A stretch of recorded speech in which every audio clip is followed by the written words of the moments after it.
Vidyasri Subramaniam thought for the day. 2 நண்பர்கள் இருந்தாங்க. ஒருத்தர் வந்து லாயர், ஒருத்தர் வந்து ஆர்டிஸ்ட்டு. அவங்க எல்லா இடத்துக்கும் ஒன்றா போவாங்க வருவாங்க, இப்படி போயிட்டு இருந்துச்சு. ஒரு நாள் வந்து இந்த லாயர் சொன்னார், ஃப்ரெண்ட் உன்னை பற்றி ஒருத்தர் வந்து தப்பாக பேசுகிறாரு. அந்த செகண்ட் ஸ்ட்ரீட்டில் இருக்கிற ஆள் வந்து உன்னை பற்றி தப்பாக பேசுகிறாரு. அவர் சொல்கிறாரு, உன்னோட ட்ராயிங் எல்லாமே நல்லாவே இல்லையாம்மா, நீ ஏதோ உனக்கு இருக்கிறியாம்மா, உன்னோட ட்ராயிங் வாங்குறவன் ஒரு முட்டாள், உனக்கு டேஸ்ட்டே இல்லாதவன் தான் உன்னோட ட்ராயிங்லாம் அப்ரோச் பண்ணுறானாம்மா, நீ வந்து சரியாகவே வரைய மாட்டியாம்மா, ஒரு ஸ்பெஷல் ஆர்டிஸ்ட்டு அவன் பேர் தான் போட்டுக்கிறானுங்க, ஒரு ஸ்பெஷாலிட்டி இல்லை அப்படின்னு சொல்லிட்டு உன்னை பற்றி அவனை வந்து கண்டபடி பேசுகிறான்.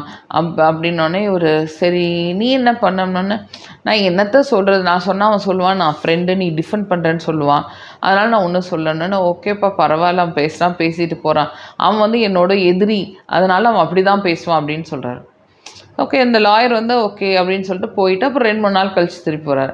2-3 நாள் கழிச்சு திருப்பி வரும்போது அவர் சொல்கிறார், நான் வந்து காய்கறி வாங்க போயிருந்தேன், அந்த மூலை வீட்டுக்காரர் வந்து ஒருத்தர் வந்திருந்தார், அவர் வந்து உன்னை பற்றி வேறு மாதிரி சொல்கிறாரு, எனக்கு ஆச்சரியமாக இருந்தது, என்ன சொன்னார் என்னை பற்றி அப்படின்னு சொன்னதுக்கு இவர் சொல்கிறாரு, அவர் வந்து சொல்கிறாரு, நீ வந்து ஒரு ட்ரக் அப்யூசர், நீ வந்து ஆல்கஹால் பயங்கரமாக எடுப்பியாம்மா, நீ ஒரு செயின் ஸ்மோக்கராம்மா, நல்ல பழக்க வழக்கங்களே இல்லையாம்மா, அது மட்டும் இல்லாமல் உன்னோட வாழ்க்கை தரத்தை நீ காப்பாற்றுறக்கு நீ வந்து கார் வந்து திருடி விற்பியாம்மா, இப்படி தான் வந்து உன்னோட வாழ்க்கை போயிட்டுருக்கு, இவன் ரொம்ப மோசமான ஆள் உன்னையோ அப்படின்னு சொல்கிறாரு.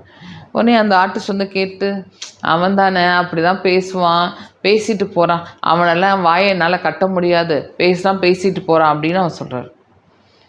அப்புறம் 2-3 நாள் கழித்து திருப்பி அந்த லாயர் வரார். திருப்பி லாயர் வந்து என்ன சொல்கிறாருன்னா, நான் வந்து ஒரு கல்யாணத்துக்கு போயிருந்தேன், அந்த கல்யாணத்தில் சரியான கூட்டம், அங்கே ஒருத்தரை பார்த்தா அவருக்கு வந்து உன்னையும் தெரியுமாம்மா, உன்னை பற்றி கேட்டோன்னே அவர் என்ன சொல்கிறாருன்னா, எனக்கு அவனுக்கு நல்லா தெரியும் அவனை பற்றி, ஆனால் அவன் பண்ணுற விஷயங்கள் வந்து எனக்கு எதுவுமே பிடிக்காது, அவன் பண்ணுற விஷயங்கள் எனக்கு எதுவுமே பிடிக்காது. அவன் என்ன சொல்கிறான்னா, உனக்கு வந்து ஒரு பயங்கரமான ஒரு நோய் இருக்காமா, அந்த நோய் வந்து யாராச்சும் கிட்ட வந்தாவே ஒட்டிக்கும் அப்படின்னு சொல்கிறாரு, அதனால தான் உன் வீட்டுக்கு வந்து யாருமே வரதில்லைன்னு சொல்கிறாரு அப்படின்னோடனே இவர் வந்து ஆமாம், அப்படி சொல்லும்போது நீ என்ன சொன்ன அப்படின்னு கேட்டதுக்கு, நான் ஒன்றும் சொல்லலை, நான் வந்து ஏன் உனக்கு தான் தெரியும்ல, நீ டெய்லி எங்கள் வீட்டுக்கு வர எனக்கு நோய் இல்லைன்னு சொல்லாமல்ல அப்படின்னு கேட்டதுக்கு, இல்லை நான் ஒன்றும் சொல்லலை, என்ன சொன்னாலும் அவர் கேட்குற மனநிலைன்னு நான் சொல்லலை அப்படின்னோடனே, ஆமாம் அப்படி தான் இப்போ அந்த ஆள் பேசிகிட்டே இருப்பான் என்னை பற்றி, அவன் என்னோடய எதிரி நம்பர் 4 அப்படின்னு அவன் சொல்கிறார். சொன்னோடனே இந்த லாயர் வந்துட்டு, இல்லையே நம்ம வந்து நான் வந்து 3 நாளாக தானே வந்துட்டுருக்கேன், 3 நாளாக சொன்னேன் இல்லையா, இது எதிரி நம்பர் நீ 1 சொன்ன, 2 சொன்ன, 3 சொன்னேன், நீ வந்து இப்போ திடீர்னு 4ன்னு சொல்கிற, இல்லையே நமக்கு வந்து உனக்கு வந்து எதிரி நம்பர் 3 தான் இருக்காங்கன்னொன்னே, இல்லை இவர் சொல்கிறார், என்னோட கணக்கு தெரியும், என்னோட கணக்கு கரெக்டாக இருக்கும், எனக்கு வந்து எதிரி நம்பர் 4 இருக்காங்க அப்படின்னு, 4 எதிரி இருக்காங்க அப்படின்னு சொல்கிறார்.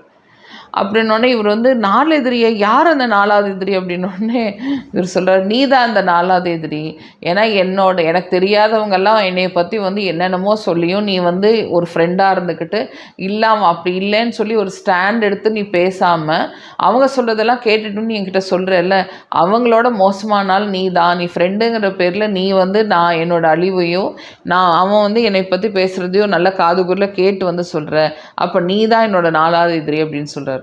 இதில் மாரல் ஆஃப் த ஸ்டோரி என்னென்னா, நம்ம வந்து ஒருத்தவங்க வந்து நம்மளை பற்றி சொல்கிறாங்க அப்படின்னா நம்ம வந்து அவங்க கேட்குறவங்களையும் நம்ம கரெக்டாக கேட்டாங்களா, அவங்க கேட்குறவங்க நல்லவங்களான்னு ஃபஸ்ட்டு பார்க்கணும். என்னை பற்றி மோசமாக சொல்கிறத கேட்டுட்டு வந்து எனக்கு சொல்கிறது வந்து அவங்க ஃப்ரெண்டாகவே இருக்க முடியாது, கண்டிப்பாக அவங்களும் ஒரு எனிமியாக தான் இருக்கணும். அது மட்டும் இல்லாமல் நம்ம வந்து ஒரு ஃப்ரெண்ட்ஷிப் இருக்கும்போது எவ்வளோ லாயலாக இருக்கோங்கிறது ரொம்ப முக்கியம். லாயல்ட்டி இல்லாமல் ஒருத்தர் நம்ம மாற்றி பேசிக்கிட்டோம்னா அந்த ஃப்ரெண்ட்ஷிப்பில் என்ன லாயல்ட்டி இருக்க போகுது? ஸோ உங்கள் ஃப்ரெண்ட்ஷிப்பில் லாயல்ட்டி இருக்கா அப்படின்னு செக் பண்ணுங்கள். இல்லைன்னா அந்த ஃப்ரெண்ட்ஷிப்பே கிடையாது, அது வந்து எனிமி தான் அப்படின்னு புரிஞ்சுக்கணும். ஓகேயா?